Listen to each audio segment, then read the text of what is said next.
Saludos República Dominicana, sean todos y todas bienvenidos a otra entrega aquí de su programa Los Defensores. Recordar que este programa se transmite por Ruta 66 los sábados de 1 a 2 de la tarde. Tenemos un invitado de lujo aquí, un hombre que ha trillado un camino no solo desde luchas estudiantiles, sobre todo en la Universidad Autónoma de Santo Domingo, liderazgo nacional, ahora también candidato a la vicerrectoría de extensión de la Universidad Autónoma de Santo Domingo y que según las encuestas de la UAS pudiera ser el próximo vicerrector de extensión de la Universidad Autónoma de Santo Domingo, maestro Lenchi Vargas. Bienvenido aquí a su programa Los Defensores.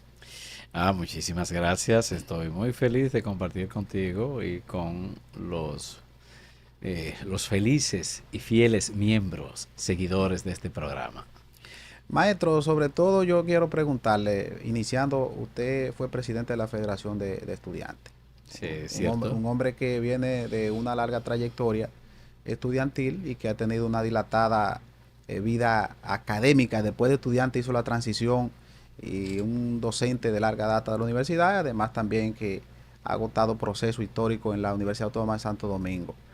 Eh, Maestro, de las luchas estudiantiles, sobre todo, yo quiero que usted hable un poco de esa lucha, porque eran momentos difíciles, iniciando este programa, y es bueno que el país conozca la lucha de Lenchi Vargas, porque eso era en momentos difíciles que hoy podemos ver que una lucha estudiantil puede ser por redes sociales, pero ahí era un momento espinoso.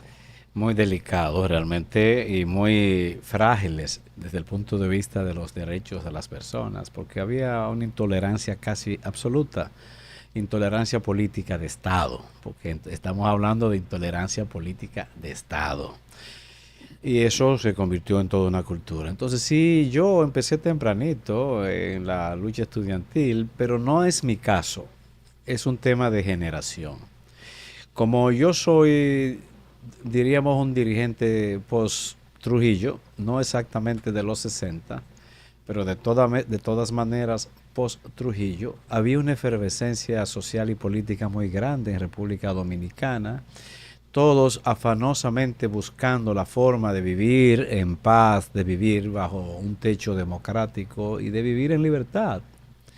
Después de tantos años de tiranía trujillista, e incluso después de tantos años de guerra, muchas guerras fratricidas, parciales entre líderes y pequeños jefes regionales del país, posterior a la guerra de la Restauración, después de ocupación militar de los Estados Unidos contra nuestro país en el 16. O sea, con la muerte de Trujillo hay una furia, una fiebre por la libertad y la democracia, pero no fue suficiente con la muerte de Trujillo, porque después de Trujillo el trujillismo de una u otra manera siguió.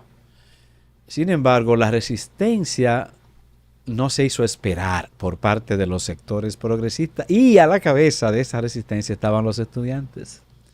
Los trabajadores también, pero los estudiantes, esa clase media, media y clase media baja, que tenían una inspiración en lo que eran las culturas democráticas de otros países, de las revoluciones democráticas de otros países, pues también se envalentonaron en República Dominicana. En ese mismo sentido, maestro, sobre todo la ideología, ¿qué factor jugaba al momento también de las luchas estudiantiles? Porque siempre era de reconocimiento, porque decía Carlos Marx, que usted bien ha estudiado, que ser joven y no ser revolucionario podría ser incluso una contradicción. ¿Cómo esto Sí. influía sobre todo y que a la fecha como que los temas ideológicos se han ido perdiendo? Sin embargo, usted en la lucha estudiantil, que usted también en ese momento era con ideas. Sí, pero mira que Carlos Marx tenía razón y tiene razón cuando dice que es ilógico entender un joven que no sea revolucionario, pero es porque el joven encarna siempre Actitudes que una son... voluntad de cambio. El joven siempre es acucioso, es inquieto. El joven es el germen de lo que pueden ser de las transformaciones, porque el joven, cuando uno habla de revolución, no está necesariamente hablando de una revolución armada. Pero de Cuando, ideas se puede ser. sí, de eso, de revolucionar todo. Revolucionar el club, revolucionar el sindicato, revolucionar las escuelas, revolucionar las universidades. Es hacer cambiar las cosas en una perspectiva de futuro y por supuesto, humanista, ¿no? Entonces, en el caso de en la ideología en ese entonces, no era tanto marxista, porque el marxismo apenas comenzaba a tocar puertas en República Dominicana. De hecho, aquí no había escuelas marxistas. Habían personas con formación marxistas, pero no organizaciones propiamente dichas. La ideología que predominaba era la ideología de la libertad. Era el enfoque de la democracia y la lucha por garantizar los derechos sociales y políticos de las personas. Por supuesto, eso siempre ha sido una proclama de izquierda, una proclama revolucionaria. Entonces se asocia a esos movimientos post-Trujillo a una visión revolucionaria. Observa que Bosch gana la presidencia de República Dominicana en el 63. El 62 y ya en el 63 se asume en el 63 y apenas en 7 meses lo derroca la misma fuerza reaccionaria del país. Y son son las fuerzas nuevas emergentes políticas de los jóvenes, fuerzas progresistas, algunas de ellas revolucionarias, las que comienzan a organizarse. Y ya sabemos el tema del 14 de junio, que es me refiero al movimiento revolucionario 14 de junio. Correcto. Me refiero a la organización, no a los combatientes que llegaron a enfrentar armadamente a Trujillo, sino aquellos que fundaron el 14 de junio en honor a esos guerrilleros que murieron en el 59. Pero ahí ya eran jóvenes con sentimientos revolucionarios, no necesariamente marxistas, aunque había un germen de la ideología marxista. Y de hecho, como germen fue el preámbulo para luego ir consolidando el marxismo como corriente de pensamiento y como ideología. Sin embargo, los jóvenes de entonces, me refiero a los estudiantes básicamente, respondían a distintas orientaciones, porque había un sector, por ejemplo, del social cristianismo. Había un partido llamado Partido Revolucionario Social Cristiano, correcto, igual que existía el Partido Revolucionario Dominicano, y existían otras expresiones, incluso marxistas pequeñas, pero existían. Y de ahí surge el movimiento popular, el movimiento revolucionario estudiantil. De ahí se fundan organizaciones como Fragua, en la UAS, y te puedo decir que la democracia de República Dominicana, en cuanto a la lucha por la defensa de ella, por la instauración de ella, le debe mucho, sustancialmente mucho, al movimiento estudiantil, a la lucha de los estudiantes, a la bravía de los jóvenes estudiantes de República Dominicana. No hay forma de escribir la historia de la democracia y la lucha por la libertad de República Dominicana sin el movimiento estudiantil, que es algo que ha sido todavía poco estudiado.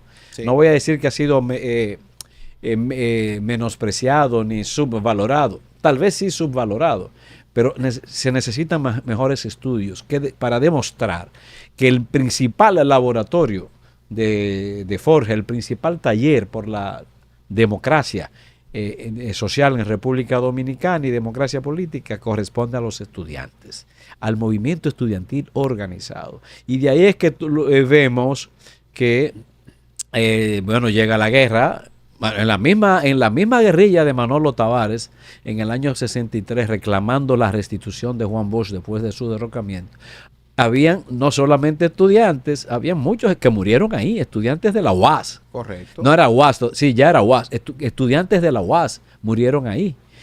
Sino que murieron muchos otros profesionales de la clase media, graduados en la Universidad de Santo Domingo, que posteriormente fue la UAS. Y luego llega la Guerra de Abril, y posterior a la Guerra de Abril se fundan las organizaciones estudiantiles más fuertes y poderosas que ha conocido la historia de República Dominicana, que es a partir ya de posguerra de Abril.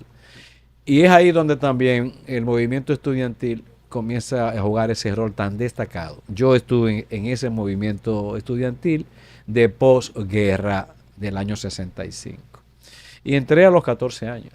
Pero como dije... En la secundaria, yo empecé... inició que el laboratorio, sobre todo, de lucha iniciaba en la secundaria. Sí. Luego entonces para pasar continuaba en la Universidad Autónoma de Santo Domingo. Pero sobre todo, maestro, la coherencia que mantenía Y sin embargo, lo que significó o significaba en ese momento estar en una plataforma como la Federación de Estudiantes Dominicanos. Clave, la Federación de Porque Estudiantes clave. eso Muy clave. fue una plataforma que vemos un Lenchi Vargas, que trascendió, vemos un Atuey de Cans, Amin Abel. Amin Abel, por ciertamente, Sí. ciertamente a Rafael Alburquerque, Rafael Alburquerque que fue de los también fundadores de la FED, de la Federación de Estudiantes.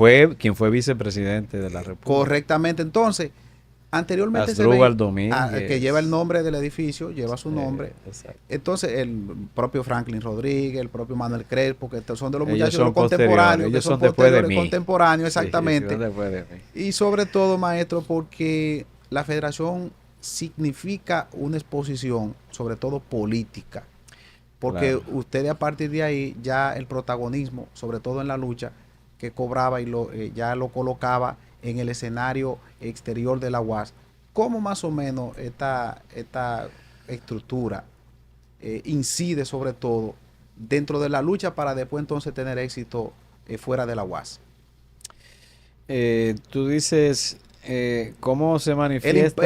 ¿Cómo impacta directamente esa plataforma de la federación para el éxito que sea ser exitoso fuera? Porque analizando los perfiles Pero tú dices personalmente. Personalmente, correcto. Sí, bueno, no de manera trascendental, porque ni siquiera era necesario ser miembro de un grupo estudiantil en la UAS. La UAS se convirtió en un horno donde se fraguaban profesionales críticos, la mayoría con un sentimiento muy próximo a una idea revolucionaria o democrática, pero con una visión muy crítica. E iban a la sociedad ya como profesionales, con ese enfoque, pensando siempre en una función que si bien estaba destinada a provocar desarrollo en la sociedad, también tenía como intención elevar los valores humanos. Los valores humanos, no se puede vivir sin valores humanos. El valor humano está por encima de la condición económica, porque es lo que da la condición de sobrevivencia colectiva, que permite la existencia y la permanencia de nuestra especie como seres humanos, que no, la hemos ido olvidando por este afán de lucro y este afán de vida individualista y otras cosas, otros valores más que el neoliberalismo ha logrado infiltrar en nuestras mentes, pero que por suerte eso comienza ya a revertirse. Sin embargo, claro que la UAS en esa etapa ayudaba a una mejor colocación de los individuos, quizá tú te refieres más en el plano político, porque también ser de la UAS en ese entonces significaba un tormento para los gobiernos, porque creían que todos eran revolucionarios que iban a armarle lío, y eso no era verdad, eso era un mito realmente eso era como infundado, para meterse, sería que sectores para desacreditar la academia. Sí, prejuiciar. Sin embargo, eran los mejores profesionales. Eso sí, lo que le daba la garantía, la contraparte de ese mito, pero en condiciones ya reales, era la calidad del profesional que salía. Por eso tú ves que en esa época habían pocas universidades, pero de todas maneras, aún hoy, tú observas que grandes profesionales destacados son oriundos de las aulas universitarias de la UAS, incluyendo los rectores de las universidades privadas. Y no solo eso, maestro, que es bueno aportar, porque estamos hablando entre guardianos, valga la redundancia, que los profesionales de otras academias quieren ir a buscar aunque sea un posgrado a la UAS para un tema de validación, porque sienten los títulos de la UAS tienen un peso, sobre todo histórico, un peso histórico que de relevancia y que cada profesional necesita tener también ese aval de la primada de América. Por eso yo le digo a la gente, la UAS no es la universidad de los pobres, eso es algo que han querido meter de manera malintencionada. Muchos lo reciben creyendo que es sano, no. Eso está destinado a generar un estigma de pobreza en la UAS y en sus profesionales. No, la UAS es la universidad de la patria. La UAS es la universidad de la República. Porque además la UAS es más vieja incluso que la nación dominicana. La UAS no es cualquier cosa en términos culturales e históricos, en la forja de nuestra nacionalidad y de nuestra condición de república y en la vida democrática. La UAS fue el laboratorio con el movimiento estudiantil, fue el laboratorio real posguerra de abril del 65 de la democracia. Aquí la única instancia donde se practicaba democracia de verdad, libremente, en todo el país, porque todo lo otro era una suerte de muñeco, era en la Universidad Autónoma de Santo Domingo. Por eso tuve que los grandes líderes de ese entonces tenían algún vínculo partidario con los profesionales o los dirigentes que una vez fueron dirigentes estudiantiles. Hay que escribir la historia de la UAS porque realmente han tratado de trasnocharla. Maestro, pero vamos a ir a un breve corte para cumplir con compromisos. Regresamos en breve aquí en Los Defensores.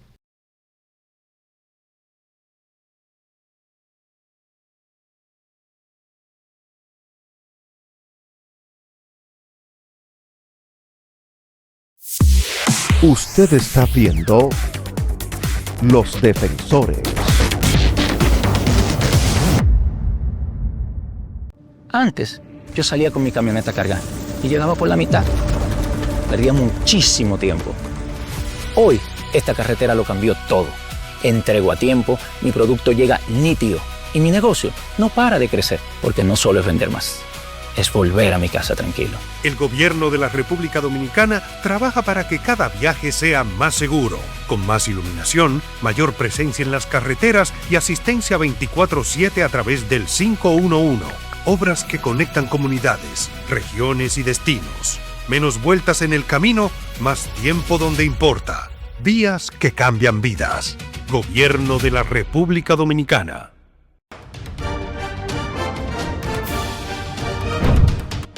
La Cámara de Diputados aprobó en primera lectura el proyecto de ley de alimentación y nutrición escolar para regular los productos comestibles de los niños, niñas y adolescentes en centros educativos públicos y privados. Además, aprobó en primera discusión el proyecto que modifica el capítulo 4 de la Ley sobre Regulación de los Estados de Excepción contemplados por la Constitución. También los diputados sancionaron 2 resoluciones aprobatorias de acuerdos de transporte aéreo, una entre República Dominicana y España y otra con Jamaica. Asimismo, en un acto encabezado por Alfredo Pacheco, presidente del órgano legislativo, y la presencia de los voceros de las diferentes bancadas, la Cámara de Diputados entregó el Club del Legislador a Bienes Nacionales a través de su director Rafael Burgos, quien a su vez lo traspasó al Infotep para la creación de una escuela de turismo. En otro orden, el órgano legislativo concluyó el curso Derechos Humanos y Oportunidades Legislativas con la conferencia Garantías Materiales y Procesales, dictada por Julio José Báez, presidente del Comité Jurídico Interamericano de la OEA. Cámara de Diputados de la República Dominicana. Pedro Enrique Sureña fue un gran filósofo, ensayista, crítico literario, educador y humanista de talla continental. Ayudó a definir qué es América Latina desde la lengua, la cultura y la literatura, gracias a su dedicación y enorme disciplina. Esa disciplina que Immanuel Hermosén lleva en su esencia y que, junto a la dedicación que Emil Peralta pone día y noche a sus estudios, hizo que la República Dominicana alcanzara los mejores resultados de la historia en las Olimpiadas Iberoamericanas de Matemáticas. Aunque el reto parezca imposible, no le bajes para que nuestro país suba. De eso se trata ser dominicanos al 100 siempre. Siga disfrutando Los Defensores.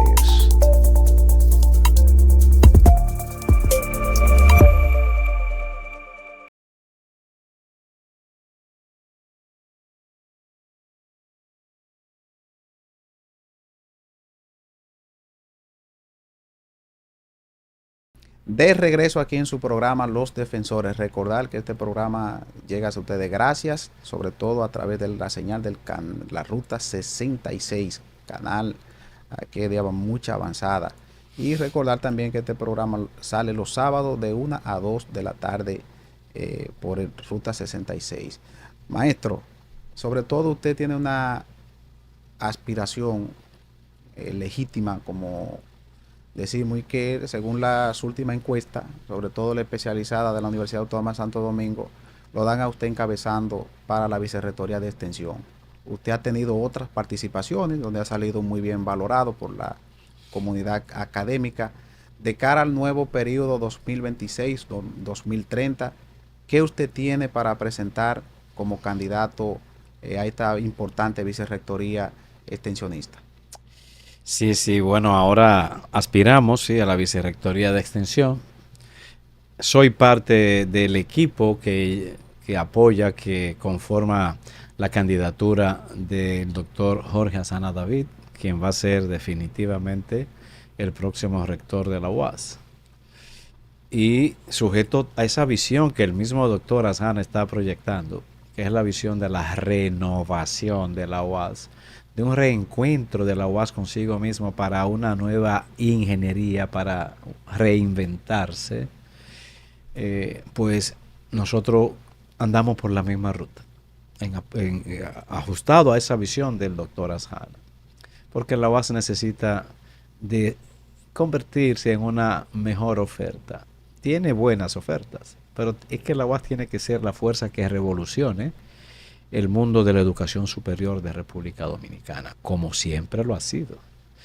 Pero ha ido perdiendo gradualmente ese liderazgo, no porque no lo tenga hoy, sigue teniéndolo, sino porque no hemos podido reapuntalar las visiones y las políticas que engarcen mejor con los destinos que a la sociedad se está dando hoy en día, la sociedad dominicana. ¿Y cómo recobrar, maestro, nuevamente a través de un programa de extensión de atraer estudiantes y evitar la deserción que viene afectando a las principales universidades, en este caso la más poblada del país, que es la UAS? El tema de la deserción tiene mucho que ver con los temas docentes, de manejo de la docencia, el enfoque administrativo de la docencia, que ya para eso hay una vicerrectoría responsable. Sin embargo, también influye en los temas de la ascendencia, de la asistencia de los estudiantes, de su elección como universidad, el tema de la imagen. La imagen. Nosotros tenemos que mejorar la imagen, pero para hacerla, como dije, un ejemplo, un gran referente nacional e internacional. Y tenemos que hacerlo logrando de nuevo un vínculo con la sociedad. Hemos perdido ese vínculo. El trabajo se ha concentrado muy hacia adentro, los espacios hacia afuera los hemos ido de una u otra manera marginando y no puede ser. Nuestra meta ahora es recuperar ese espacio, porque la UAS fue en el pasado la gran universidad amada y presente permanentemente en el corazón del pueblo, porque incidía en la memoria del mismo a través de su trabajo académico. El trabajo académico basado en grandes programas, diversos programas culturales. Y cuando hablo culturales no me refiero solo al área de arte, sino también en el ámbito mismo de la ciencia y de la humanística. La UAS siempre estaba presente, cuando no a través de los medios, permanentemente orientando a la sociedad, arrojándole luces a la sociedad e instrumentos para que pudiera analizar las cosas de la agenda nacional. Estábamos en los territorios también haciendo labor de promoción de los valores culturales dominicanos y dejando semillas dentro de esas comunidades, es decir, tratando de dejar organizaciones culturales, organizaciones sociales, estimular la construcción de organizaciones artísticas, porque eso es lo que necesita un país moderno, tener a su gente organizada, consciente, con valores acerca de su cultura y con una visión de responsabilidad social. Y ese trabajo es el que debe hacer la Vicerrectoría de Extensión. Nosotros, ¿qué queremos? Básicamente que reorientar las cosas en ese ámbito, lograr que la vicerrectoría esté presente en todo el país y en la agenda nacional, pero no como vicerrectoría, que ese es el error que se ha tenido. La vicerrectoría no es una estructura ejecutiva, es una estructura de gestión. ¿Qué significa eso? Que son las facultades las que tienen que estar siempre presentes en la agenda nacional y en los territorios.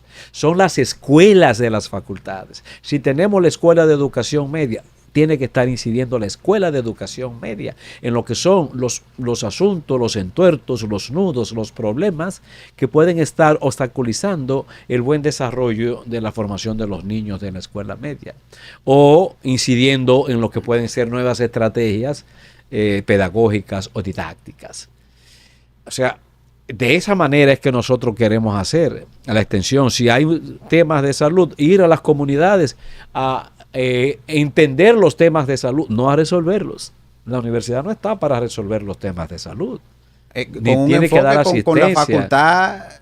con la Facultad de Ciencias de la Salud, si es odontología, vamos allí y prestamos servicio de odontología, cierto, muy bien, pero al mismo tiempo damos conferencias, desarrollamos charlas, no solamente sobre odontología. Y a la vez se captan también ahí estudiantes. Y se llevan con los estudiantes de término, acompañados con profesores, pero al mismo tiempo se hacen levantamientos acerca de la realidad de salud de esa comunidad, levantamientos, informaciones acerca de la realidad social de esa comunidad, porque si estamos hablando de temas de odontológicos, asistimos no solamente con profesores de odontología, no solo con estudiantes de odontología, vamos también con estudiantes y profesores de sociología, vamos también con estudiantes de antropología, vamos con estudiantes de turismo si la zona es turística, para hacer levantamientos de la realidad de esa zona y luego estudiar ordenar esas informaciones y se las pasamos como vicerrectoría de extensión a la vicerrectoría de investigación, porque mire, hemos detectado tal o cual problema o hay una tendencia en esta comunidad a sufrir de daños dentales, quizás hasta por razones genéticas, pero necesitamos estudiar eso, solo tenemos sospechas. Entonces, por ahí. Pero también podemos incidir como en los temas de ser mesa de diálogo, la vicerrectoría de extensión, a través de los técnicos de todas las facultades, puede servir de puente entre el Poder Ejecutivo y las comunidades, o entre el Poder Ejecutivo y los sectores de inversionistas privados, a través de asesorías técnicas totalmente académicas. O sea, sin prejuicios. Ayudar a construir política pública que impacte. Correctamente, ser puente. Y además forjar mesas de diálogo entre la academia y el Poder Ejecutivo. ¿Para qué? Para ver cómo puede el sector de educación superior aportar, por ejemplo, a las metas de la Estrategia Nacional de Desarrollo. La Estrategia Nacional de Desarrollo está validada por el Congreso, por ley, para todos los gobiernos. Pero lamentablemente esa ley la 1.12, la Estrategia Nacional de Desarrollo. De la estrategia. Bueno, ¿qué estamos haciendo nosotros para llegar a las metas? Porque en sentido general... Que no le hemos cumplido ninguna, maestro. No podemos decir que ninguna, pero muy poca. Sobre todo en materia de educación superior. Y estamos llegando, por ejemplo, al 2030, que era una de las líneas rojas. Correcto. En cuanto a metas se refería. No significaba que se iba a acabar todo allí, sino para supervisar, para valorar cómo había sido el discurso de desarrollo del alcance de esas metas. Pero en fin, como universidad servir de mesa de diálogo para contribuir entre el Poder Ejecutivo, el Estado, las organizaciones de la sociedad civil al cumplimiento de esas metas que son útiles para el país y para el crecimiento humano de los dominicanos. O por ejemplo, contribuir técnicamente y tal vez también sirviendo de puente con las comunidades que están en conflicto con disposiciones gubernamentales, como el tema de San Juan. La universidad puede ser San Juan y el agua y las minas y la minería. Puede ser, y buscar alternativas quizás amigables o buscar otras de una manera neutra, buscando con cuestiones científicas que aporten, maestro, sobre todo. Entonces, por ahí es que andamos. Nosotros queremos tener una nueva práctica en la extensión, para de esa manera generar una nueva y mejor y más dinámica imagen de nuestra universidad. Y eso va a ayudar también a que la gente migre menos hacia afuera y migre más hacia adentro de la universidad. Sobre todo, maestro, yo quiero preguntarle, de cara a la extensión, sobre todo de los centros, y que se han venido descentralizando y colocando otros centros, ¿qué valoración usted tiene sobre esto? Porque vemos universidades internacionales que el que quiere estudiar en Berkeley tiene que ir a su campus en Boston, en el estado de Massachusetts. El que quiere ir a una universidad a Oxford tiene que ir porque no son las universidades de prestigio y de larga trayectoria, sobre todo de prestigio, no tienen ciertamente tantas extensiones. ¿Cómo usted valora esta parte que ha hecho la última gestión y el gobierno de cara a colocar todos estos centros de las extensiones de la UAS? Mira, los centros regionales son una gran conquista de la UAS, del sistema de educación superior dominicano y del pueblo dominicano, de las sociedades. Porque las realidades nuestras no son exactamente iguales a las realidades de otros países que tienen esas grandes universidades de nombre. Los orígenes incluso son muy distintos. Pueden tener orígenes similares, sí, pensando en la génesis de cuatro siglos atrás, 400 años atrás, pero la UAS, por ejemplo, si bien es la misma Universidad de Santo Domingo, porque hasta el año 61 sí, la UAS se llamaba Universidad de Santo Domingo, pero luego cambia de nombre cuando asume la autonomía. Pero al mismo tiempo la UAS, en términos de visión, se convierte en la negación misma de ella, o sea, de lo que era la Universidad de Santo Domingo. Porque la Universidad de Santo Domingo era una universidad de élite, era pública, era estatal, sí, pero ahí estaba la élite. No, ahí no iban los hijos de los campesinos, aunque era estatal, ahí no iban los hijos de los trabajadores. Cuando la UAS hace esa gran revolución interna, entonces se apertura.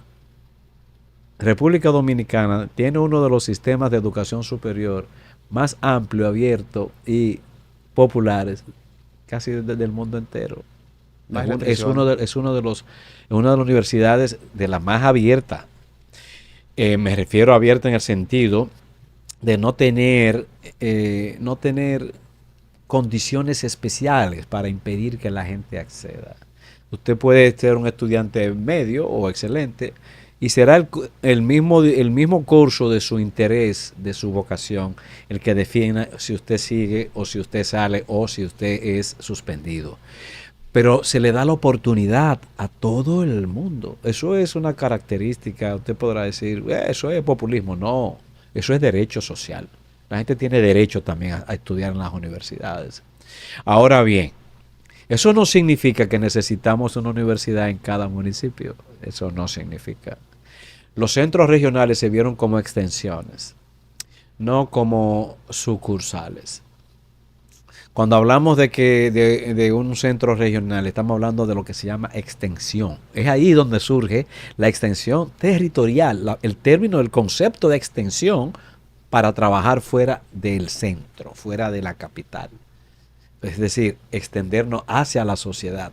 Que no tenga la sociedad que venir a nosotros. Correcto. Que nosotros podamos llegar regional, a ello. Por eso se llaman centros regionales. Pero primero se llamaban extensión. Se llamaba extensión la UAS San Francisco de Macorís, la extensión de la UAS en San Francisco, así era que se llamaba. Correcto. La extensión de la UAS en Barahona, que fueron las dos primeras. Mira sí, que una es en el nordeste y otra es en el sur. Sí. Buscando que llevar la educación más allá de los cuarteles de la UAS. Sin que se pierda incluso la propia identidad o marca de la UAS, ¿verdad, no, y sin que se pierda la identidad del estudiante y su familia. Porque desde que un estudiante de un campo X viene a la capital, puede perder en gran medida su identidad, sí, claro. Su arraigo sí, de origen, incluso familiar.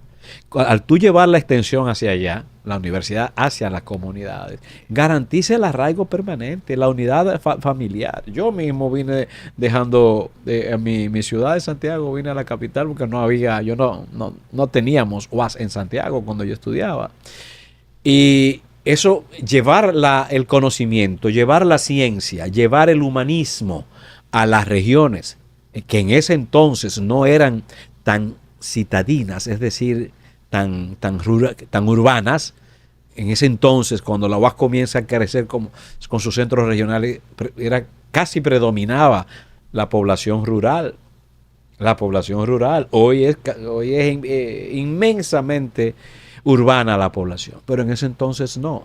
Así que campesinos que veían la universidad como una cosa absurda para sus hijos, Fue la universidad que le permitió eso. Cuando una familia comenzó a ver que el hijo de fulanito de tal, campesino que trabajaba para el patrón X, y llegaba los sábados como estudiante allá, fue un factor de estímulo para otras familias. Y eso fue horizontalizando los niveles sociales de los estudiantes, diríamos que de los estudiantes y bachilleres después del bachillerato. Fue horizontalizando eso, fue democratizando eso. Y si hoy aquí hay tantas universidades privadas, si hay tantas, que hay casi 50, se lo deben a que la educación superior se popularizó. No fue que se hizo vaga ni insustancial, no, se popularizó en el sentido de que se convirtió en algo con acceso, de accesibilidad social. Se convirtió en la manifestación de un derecho adquirido, un derecho. El derecho a la educación nunca termina, nunca termina.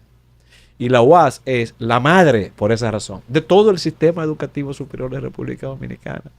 Y en gran medida ha sido el aliento para que la familia asistan a las escuelas públicas y al bachillerato, en gran medida porque saben que tienen posibilidad de acceso a una universidad donde hay muchísimos talentos como maestros, como profesores. La UAS tiene los mejores talentos profesionales como académicos y como maestros del sistema de educación superior de este país. Y ha sido, como ya lo dije antes, la madre y la maestra de casi todas las demás universidades privadas en cuanto a aportar no solo los profesionales que son profesores allá, que la mayoría todavía siguen siendo procedentes, oriundos de la UAS, sino que también la UAS es la que ha aportado los programas académicos de casi toda la carrera. ¿De dónde tú crees que lo han sacado las universidades privadas? No, es de la UAS. Es de la fuente. Lo han mejorado tal vez. Correcto. Lo han innovado, pero la base, la fuente, el génesis son los programas académicos de la UAS. Así que por esa razón estamos en los centros, pero eso no significa que necesariamente somos mejores porque estemos en cada municipio. Eso hay que revisarlo. Eso hay que revisarlo. De hecho, hasta ahora se están entregando muchas unidades por parte del gobierno, pero son unidades que son más bien talleres para talleres. Es decir, es para escuela. Para escuela. No es exactamente la universidad. Son escuelas que estarán bajo control de la universidad. Pero no es la universidad en sí misma. Pero maestro, en ese mismo sentido, porque una de las características de la calidad, sobre todo de los experimentales de la UAS, ahí tenemos el más longevo, experimental de la UAS. El Amelia Ricard Calvente. Sí, y una de las preocupaciones, y el Hugo Tolentino Dip, que está el nuevo. Una de las preocupaciones de mucha parte también es que se popularice y que vaya y pierda calidad, sobre todo porque ese programa especial administrado también, gerenciado por la UAS, y que se expanda así y que en sociedad con el Ministerio de Educación, porque ahí entraría lo que tiene que ver entonces una disyuntiva con el tema de ADP, el tema de educación, de la calidad sobre todo. ¿Cómo usted cree que puede si son profesores universitarios? Correctamente. ¿Cómo podría esto impactar sobre todo la imagen de la universidad? Porque uno ve también y hay cosas que se le pegan a la UAS que no necesariamente son de la UAS. Sí, mira, este ha sido un programa gubernamental que no vamos a decir que es malo, porque le están entregando una responsabilidad y una confianza a la universidad. Pero ha sido un programa un poquito acelerado. Eso necesita ahora someterse a estudio, a ver cómo todas esas unidades responden a una política integral y también de integración. Porque hasta ahora, como ya dije, todo ha ido muy rápido. No hay una política, una visión construida para esas modalidades. Mientras tanto, la universidad lo está recibiendo, pero merece ser acomodada. Porque no puede ser, incluso de hecho están bajo el control básicamente de educación en términos de presupuesto, en términos de presupuesto y de otras cosas, básicamente dependen todavía del Ministerio de Educación Básica. Entonces son de las cosas que se tienen que ver cómo eso se reajusta. Sin embargo, si tenemos por ejemplo una presencia de la UAS en Junumucú, en Río Verde, en La Vega, eso no quiere decir que es la universidad. No quiere decir que es la estructura académica en sí de la universidad. Puede ser una entidad asociada, que se puede utilizar asociada a la UAS, pero no se puede considerar, ninguno de esos son centros universitarios. Los centros universitarios responden a una categoría y a una visión y a una serie de condiciones. Por eso la universidad tiene 3 categorías a nivel territorial fuera de la sede central, que son la categoría de mayor envergadura, que es la condición de centro. No, ahora se me olvidó un lapsus. Bueno, de abajo para arriba. Sí. Subcentro, un subcentro que normalmente está asociado a un centro regional universitario. Y luego viene la otra categoría, que es recinto. Que es el recinto. Son 3 categorías, no hay más. Como te dije, las cosas que se están recibiendo ahora tienen que ser sometidas a un estudio a ver cómo se potencian y cómo se integran, porque todavía no es parte integral de la estructura oficial de la universidad. Mientras tanto, se gestiona así, como ya dijimos. Maestro, entonces, ya que usted sabe que el tiempo en televisión es bastante corto y con usted aquí hablando, sobre todo nos lo hemos pasado muy bien.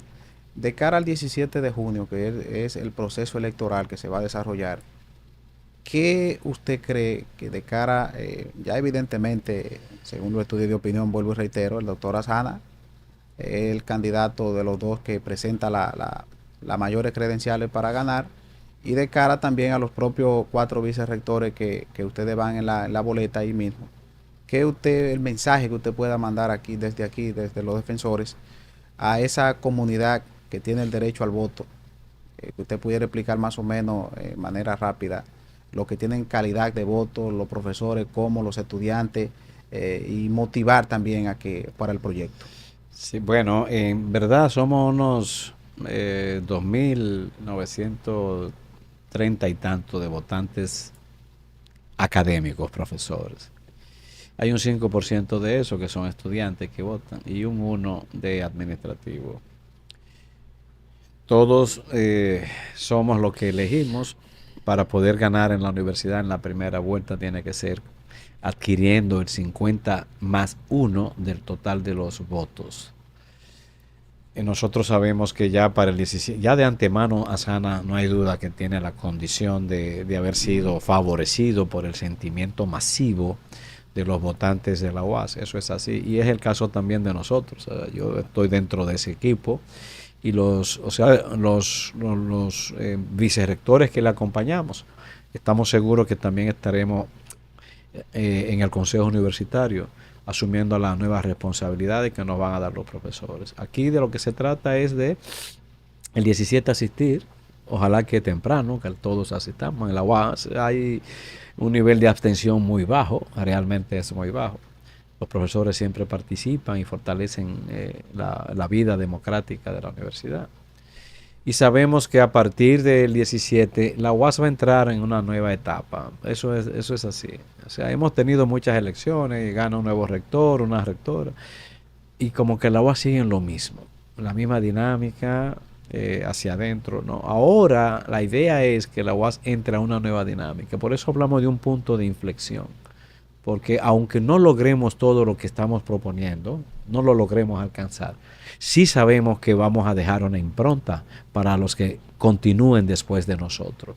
El reto es grande, porque cuando se trata de reorientar, de hacer una reingeniería, de colocar de nuevo la UAS en el corazón del pueblo, de mejorar esos vínculos, de tener programas más actualizados, de lograr una automatización electrónica ajustada a las tecnologías educativas de la época, sabemos que son grandes metas y grandes retos, lo sabemos, pero estamos dispuestos a asumir el sacrificio, el esfuerzo que sea necesario para servir no solo a los componentes de la comunidad universitaria, sino también para servir más y mejor a nuestro pueblo.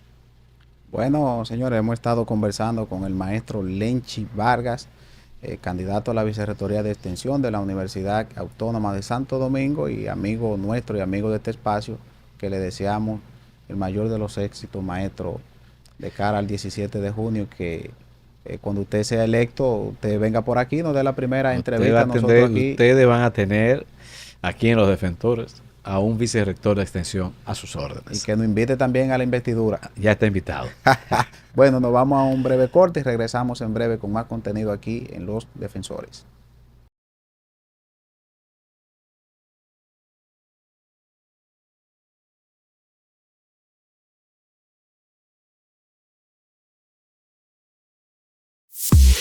Usted está viendo Los Defensores. Antes, yo salía con mi camioneta cargada y llegaba por la mitad. Perdía muchísimo tiempo. Hoy, esta carretera lo cambió todo. Entrego a tiempo, mi producto llega nítido y mi negocio no para de crecer, porque no solo es vender más, es volver a mi casa tranquilo. El gobierno de la República Dominicana trabaja para que cada viaje sea más seguro, con más iluminación, mayor presencia en las carreteras y asistencia 24/7 a través del 511. Obras que conectan comunidades, regiones y destinos. Menos vueltas en el camino, más tiempo donde importa. Vías que cambian vidas. Gobierno de la República Dominicana.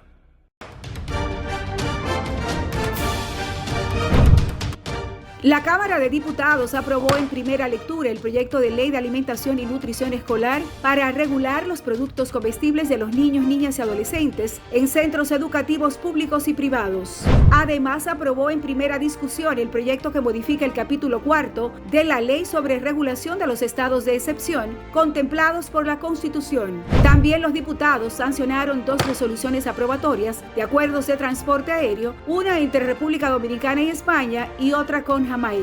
Asimismo, en un acto encabezado por Alfredo Pacheco, presidente del órgano legislativo, y la presencia de los voceros de las diferentes bancadas, la Cámara de Diputados entregó el Club del Legislador a Bienes Nacionales a través de su director Rafael Burgos, quien a su vez lo traspasó al Infotep para la creación de una escuela de turismo. En otro orden, el órgano legislativo concluyó el curso Derechos Humanos y Oportunidades Legislativas con la conferencia Garantías Materiales y Procesales, dictada por Julio José Báez, presidente del Comité Jurídico Interamericano de la OEA. Cámara de Diputados de la República Dominicana. Pedro Enrique Sureña fue un gran filósofo, ensayista, crítico literario, educador y humanista de talla continental. Ayudó a definir qué es América Latina desde la lengua, la cultura y la literatura, gracias a su dedicación y enorme disciplina. Esa disciplina que Immanuel Hermosén lleva en su esencia y que, junto a la dedicación que Emil Peralta pone día y noche a sus estudios, hizo que la República Dominicana alcanzara los mejores resultados de la historia en las Olimpiadas Iberoamericanas de Matemáticas. Aunque el reto parezca imposible, no le bajes para que nuestro país suba. De eso se trata ser dominicanos al 100 siempre. Siga disfrutando Los Defensores.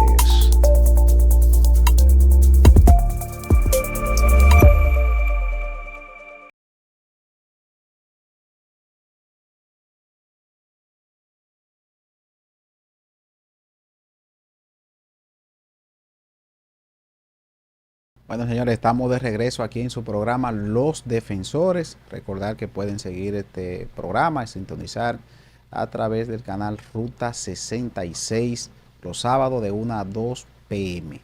Bueno, señores, algunos temas importantes a resaltar. Renunció el senador de la provincia Santo Domingo del Partido Revolucionario Moderno, Antonio Taveras. Bueno, eso es lo que pasa con los independientes, que no hay ningún tema de lealtad partidaria, ningún tema de afinidad.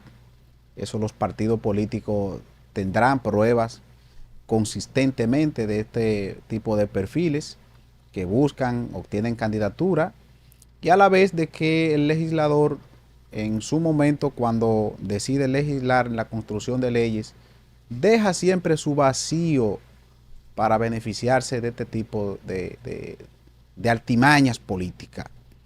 Si bien el método de Hong, que es que el método de elección que se escogen sobre todo los legisladores El caso de los senadores no, porque el voto es uninominal. El caso de los diputados, que son plurinominales, se escoge a través del método de Hong. ¿Por qué? Bueno, porque ahí se seleccionan los diputados en base a los votos que saque el partido. Y después de los votos que saque el partido, se dividen en la cantidad de legisladores que lleve ese partido, y el que tenga el mayor caudal de votos obtiene la primera curul de cara al partido que sea más votado. Y se lo van distribuyendo así hasta que logren acumular la cantidad de escaños que haya disponible por la Junta Central Electoral. Sin embargo, una o seria de las razones que dio este legislador de la provincia de Santo Domingo, porque hay que reconocer de que él ha sido coherente en su propio planteamiento de que independientemente fuera postulado por el PRM, todo el mundo sabía que en cualquier momento él iba a marcharse del PRM. ¿Por qué? Bueno, porque una de sus aspiraciones era presidir el Senado de la República. Aparentemente la cúpula del PRM no entendía o no sentía un espacio de que él era merecedor de presidir en el sentido político, porque quizás estos independientes, darle a presidir el Senado de la República, se podría ver afectada la agenda legislativa del Partido Revolucionario Moderno. Ahí hay muchísimos senadores del PRM que son orgánicos del PRM que también están aspirando legítimamente a presidir el Senado de la República. Pero eso es parte de la política del diario vivir aquí en República Dominicana. Constantemente usted ve que se mueven de un partido a otro, porque la ley no dejó claro establecido el transfugismo aquí en la política dominicana. No lo dejó establecidamente. ¿Por qué? Porque si bien la curul es del partido, cuando el que ostenta la posición y se decide mover del partido, se lleva la curul, se lleva la posición. Si se hubiese dado el caso de que formara parte, como fue electo a través de ese mismo método, en ese partido no se hubiesen movilizado de un partido a otro. Aunque hay que reconocer que el sistema de partido político en República Dominicana es de lo más robusto de América Latina. Mantiene sobre todo porque aquí las organizaciones políticas son longevas, los partidos prácticamente no desaparecen como en otros países similares a la República Dominicana. Pero bueno, el PRM tendrá, veo que muchos dirigentes del PRM en la provincia de Santo Domingo están de júbilo, porque se fue al que ellos entendían que era una retranca en ese partido, que había llegado aprovechándose de circunstancias políticas electorales, obteniendo la senaduría en dos ocasiones. Pero bueno, el PRM tendrá posibilidad de presentar un candidato o una candidata en la provincia y que sea orgánico de ese partido. Él pudiera irse a un partido de oposición. Se habla que pudiera estar llegando a la Fuerza del Pueblo, el senador Taveras, porque quizás ahí le garantizarían la candidatura de cara al año 2028. Bueno, señores, en el día de mañana hay un día muy especial, cambiando ya de tema, un día muy especial, porque se celebra aquí en República Dominicana el Día de las Madres. Y desde aquí, desde los defensores, queremos desearle todo lo mejor en este día de celebración, porque se resalta sobre todo el rol de la madre dominicana, no solo que viva aquí en estos 48,000 kilómetros cuadrados, sino que las madres dominicanas que están en Estados Unidos, que están en Centroamérica, que están en Sudamérica, el Caribe, Europa, en cualquier parte del planeta donde está pendiente a las celebraciones de un día de suma importancia. Usted hay que valorar sobre todo ese rol de las madres, porque son las que están en el hogar para el cuidado de los hijos, son las que trabajan y llevan el pan nuestro de cada día. Madre soltera, la madre de todos, señores, la fuente, la que lleva y gesta, dura 9 meses en un embarazo y después todos nosotros somos producto de eso, de una madre. Habrán madres también con un nivel de responsabilidad, habrá madres que tendrán situaciones que no podrán cumplir con su rol, pero las madres son el factor, aunque sea para garantizar y dar la vida a cualquier ser humano. Nosotros, vuelvo y reitero, desde este espacio y este canal, Ruta 66, le desea a todas las madres dominicanas que pasen un día feliz, en armonía con sus familiares, que puedan disfrutar sobre todo del apoyo familiar. Vemos que constantemente todos los años hay un gran éxodo, sobre todo de las grandes ciudades, que se van a algunos puntos del país para celebrar un día tan especial, porque eso llena de satisfacción cuando a una madre le llegan sus hijos, sobre todo un campito remoto o en la misma ciudad, que se juntan a compartir, a hacer un agrado. Y he escuchado constantemente de gente que dice, si yo estuviera mi madre viva, y otros que dicen, al que se le murió su madre, terminó prácticamente, porque siempre uno reconoce que su casa materna, su madre, es todo para cualquier hombre o mujer. Y cuando uno tiene hijos y que tú ves el rol que cumplen los padres, sobre todo las madres, del sacrificio por el cuidado, la alimentación, la preocupación. Y yo quiero decir a usted que está viendo este programa, los defensores, no le generen estrés a su madre, no le generen vergüenza a su madre. Usted tiene que respetarla, valorarla, añorarla, porque la madre es una sola en la vida. Una sola es la madre. Una madre, cuando si usted vive con ella, si usted no llega a su casa, está preocupada. Cuando tú sientes que tú tienes hambre, también ella tiene hambre. Por eso, desde aquí, vuelvo y reitero, desde este espacio de los defensores, volvemos a felicitar a toda la madre dominicana, y que sea el pueblo dominicano que disfrute y que lo lleve en paz, en armonía y en dedicación para todo lo que tiene que ver con la celebración del Día de la Madre. Así es que hemos concluido en el día de hoy, en este espacio aquí, los defensores. Recordar que tienen que sintonizar cada sábado de 1 a 2 de la tarde por Ruta 66, este programa que siempre lleva contenido de calidad para toda la población dominicana. Muchísimas gracias.